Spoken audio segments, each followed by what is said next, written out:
He served the United States with honor and distinction. So the negotiation to obtain Sergeant Bergdahl's release is not a breach of that policy of not negotiating with terrorists. It is absolutely consistent with decades, and I venture centuries, because we've had more than two now in the United States, of past practice when it comes to prisoners of war and exchanges of prisoners. Does the State Department consider Sergeant Bergdahl to be a deserter?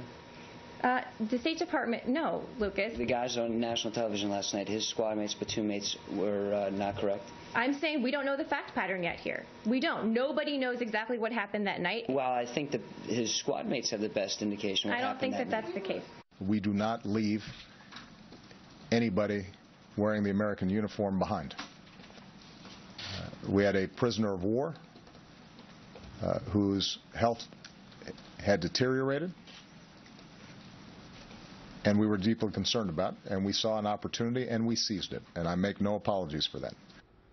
Dana Perino, a co-host of The Five, and she served as White House press secretary under President George W. Bush. And Pete Hegseth is the CEO of Concerned Veterans for America and a Fox News contributor. We begin tonight with Pete. Your feelings on learning that he will, in fact, be charged?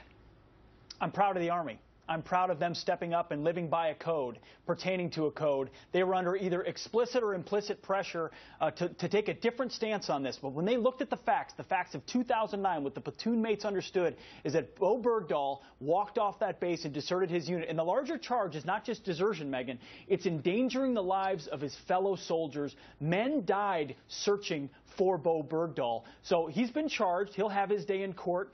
He hasn't yet been found guilty. But the Army believes it has the evidence and had the courage to step forward, despite the political pressure, despite political top-level people saying he served with honor and distinction, to bring this charge and really bring honor back to this situation, because men died looking for Bowe Bergdahl when he went looking for the Taliban. Mm-hmm. And they said that certainly Army resources were diverted when they were looking for him.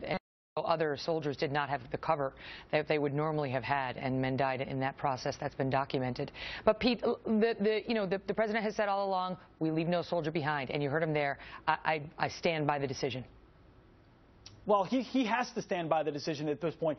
Secretary Clinton said that it doesn't matter how he got there. It does. She's famously also said, what difference does it make? And what I would say, it makes a big difference how you become a prisoner of war. Ask a lot of people. Ask John McCain, who was shot down, who was fighting and pursuing the enemy. In this case, Bowe Bergdahl allegedly walked off the base, and his platoon mates understood that. That is a critical factor, especially, Megyn, when you're willing to break decades and centuries of what you're willing to say publicly about concessions to the enemy, negotiating with the enemy, and you're willing to turn over 5, not just terrorist all-stars, terrorist leaders who are under house arrest for a year and will now likely go back to Afghanistan and seek to rejoin the fight, seek to join ISIS and kill more Americans. That trade was deadly, will have deadly and historic consequences because of the way they view Bowe Bergdahl. They had to have known in 2009, Megyn. Everyone knew that they're there. To stand and say honor and distinction was to stand affront the facts. And his platoon mates